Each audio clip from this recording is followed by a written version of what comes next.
Phone tapping వ్యవహారంపై కేటీఆర్ స్పందించే తీరు తీవ్ర విమర్శలకు దారితీస్తోంది. ఆయన తీరు ఇప్పుడు హాట్ టాపిక్ గా మారింది. ఎవరు ప్రశ్నిస్తే వారిపై విమర్శలు చేస్తున్నారు కేటీఆర్. పరువు నష్టం దావా, లీగల్ నోటీసులు అంటున్నారు.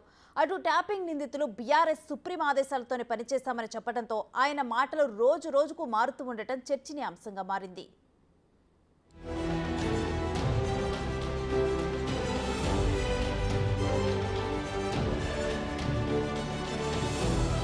ఫోన్ ట్యాపింగ్ వ్యవహారంపై మాజీ మంత్రి కేటీఆర్ రోజుకో మాట.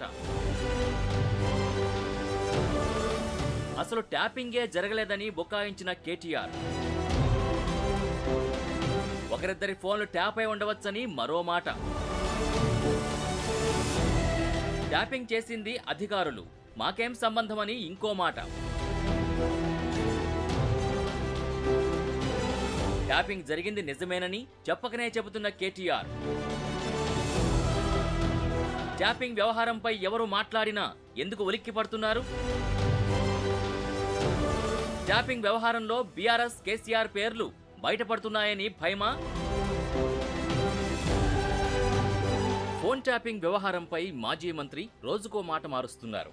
మొదట అసలు ట్యాపింగే జరగలేదని బుకాయించారు కేటీఆర్. మరోసారేమో ఒక్కరిదో ఇద్దరిదో ట్యాప్ చేస్తే చేయొచ్చు అన్నారు.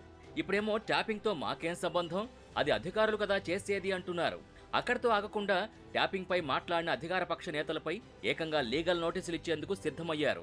అసలు కేటీఆర్ మాటల్లో మర్మమేంటి? ట్యాపింగ్ పై ఎవరు మాట్లాడినా ఎందుకు ఉలిక్కి పడుతున్నారు? పరువు నష్టం దావాలు, లీగల్ నోటీసుల దాకా ఎందుకు ఆలోచిస్తున్నారు? ఆయనకు సంబంధం లేకుంటే ఇంతలా ఎందుకు ఫ్రస్ట్రేట్ అవుతున్నారు? ట్యాపింగ్ వ్యవహారం బీఆర్ఎస్, కేసీఆర్, కేటీఆర్కి ఒచ్చు బిగుస్తుందనే భయంతోనేనా? ఇప్పుడిదే రాజకీయ వర్గాల్లో చర్చనీయాంశమైంది.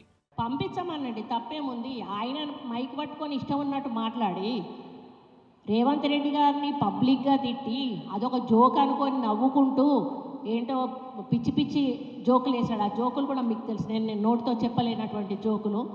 అట్లాంటివి మాట్లాడి దిగజారిపోయి ఈరోజు ఏం మాట్లాడాలి ప్రజల ముందు, మీడియా ముందు అనేటువంటి ఆలోచన లేకుండా ఆయన మాట్లాడి ఈరోజు దానికి కౌంటర్ మాట్లాడితే నా మీద లీగల్ నోటీస్ పంపిస్తా అంటే పంపించుకొనివ్వండి. మేము దానికి ఆన్సరబుల్ ఉన్నాము, చేస్తాము.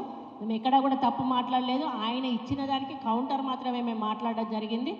ఇచ్చుకున్నా మాకేం ప్రాబ్లం లేదు. ఎందుకంటే ఇకనైనా భాష మార్చుకుంటే మంచిదని మళ్ళీ కూడా నేను హెచ్చరిస్తా ఉన్నాను. ఎందుకంటే మీ నాన్న దగ్గర నుంచే స్టార్ట్ అయింది భాష వక్రీకరించి మాట్లాడడము, ఇటువంటి భాష మాట్లాడడం అనేది. ఒక్కసారి వెనక్కి తిరిగి తీసుకుంటే మీ కుటుంబం నుంచే స్టార్ట్ అయింది. అది మీ కుటుంబం మాట్లాడింది కాబట్టి దాని కౌంటర్గా ఎదురుగా వాళ్ళు కూడా మాట్లాడాల్సిన అవసరం వచ్చింది. మీరు మాట్లాడే పద్ధతి బాగుంటే మేము మాట్లాడే పద్ధతి బాగుంటుంది, మీరు మాట్లాడే పద్ధతిని బట్టే మా మాట ఉంటుంది. కాబట్టి అదే పద్ధతిలో మేము కూడా మాట్లాడతామని తెలియజేస్తా ఉన్నాం. అది ఆయన వేసుకొని ఇవ్వండి అబ్బా. ఫోన్ ట్యాపింగ్లో వస్తుందా రాదా అని ఇన్వెస్టిగేషన్ జరుగుతూ ఉంది. ఇన్వెస్టిగేషన్లో ఆయన పేరంటూ వస్తే తప్పకుండా కేసు పడుతుంది. ఫోన్ ట్యాపింగ్ కేసుని అధికారులపై నెట్టేసే ప్రయత్నం చేస్తోంది బీఆర్ఎస్. నిజంగా ఫోన్ ట్యాపింగ్ జరుగుంటే అధికారులకి తెలీదా అని కేటీఆర్ ప్రశ్నిస్తున్నారు. ఫోన్ ట్యాపింగ్ కు కేసీఆర్ ఒక్కరే బాధ్యులా, అధికారులు బాధ్యులు కాదా అంటూ వితండవాదం చేస్తున్నారు. కేసీఆర్ ఆదేశించకుండానే అధికారులు ఫోన్ ట్యాపింగ్ చేశారు అనేలా కేటీఆర్ మాటలున్నాయి. ట్యాపింగ్ కు పాల్పడిన అధికారులు బీఆర్ఎస్ సుప్రీమో ఆదేశాలతోనే చేశామని విచారణలో స్పష్టంగా తేటతెల్లం చేశారు. అధికార పక్షానికి అనుకూలంగానే పనిచేశామని చెప్పారు. ఎన్నికల్లో డబ్బు తరలింపు, ప్రతిపక్ష నేతలు, వారి కుటుంబీకుల ఫోన్ ట్యాప్ చేయడమే తమ పని అని స్పష్టం చేశారు. ట్యాపింగ్ చేసిన వారే స్వయానా ఒప్పుకున్నాక చేసేదేమీ లేక పక్కదారి పట్టించేలా కేటీఆర్ చేస్తున్నారని తెలుస్తోంది.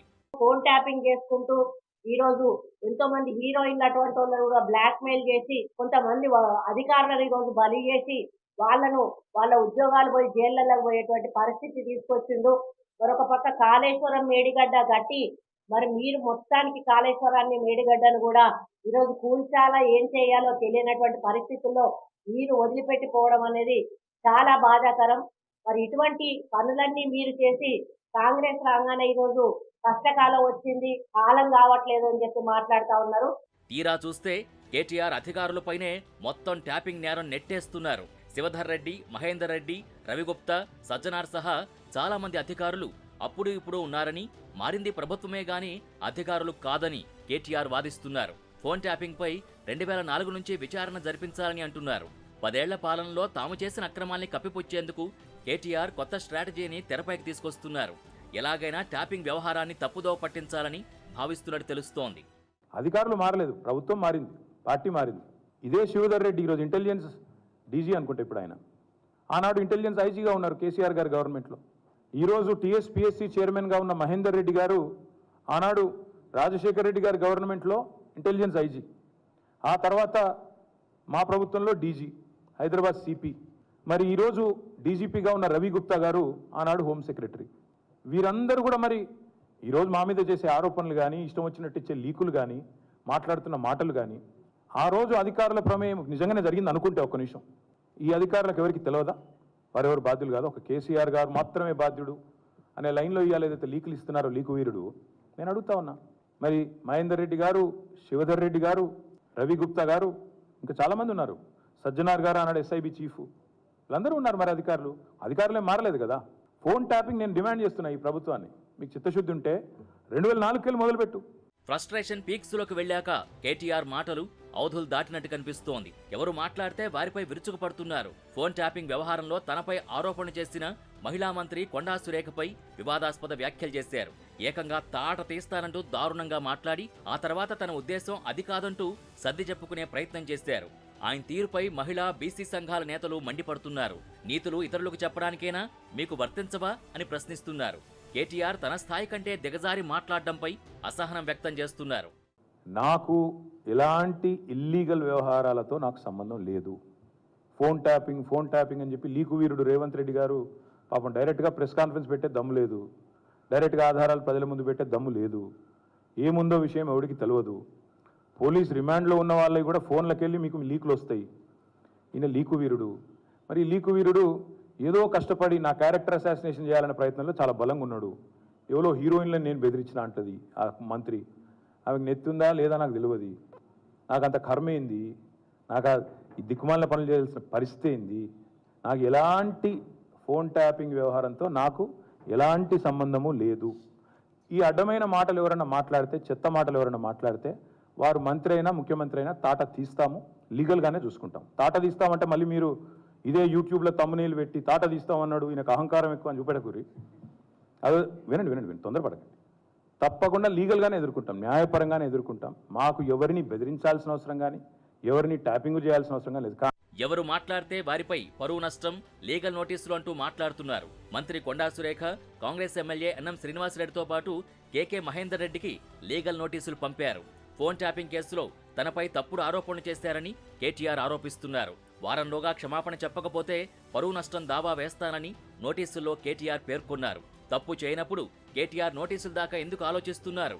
ఒక నిబద్ధత గల రాజకీయ నేతగా తనపై వచ్చిన ఆరోపణల్ని నిజం కాదని నిరూపించాల్సింది పోయి ఇలా నోటీసులు, పరువు నష్టం దావా అనడమేంటి? ఫోన్ ట్యాపింగ్ వ్యవహారంపై యావత్తు తెలంగాణ మొత్తం బీఆర్ఎస్, కేటీఆర్ ప్రమేయం లేకుండా జరగదు అంటున్నారు. ప్రజలందరి మీద పరువు నష్టం దావా వేస్తారా? ప్రజలందరికీ నోటీసులు పంపిస్తారా అనే ప్రశ్నలు వస్తున్నాయి.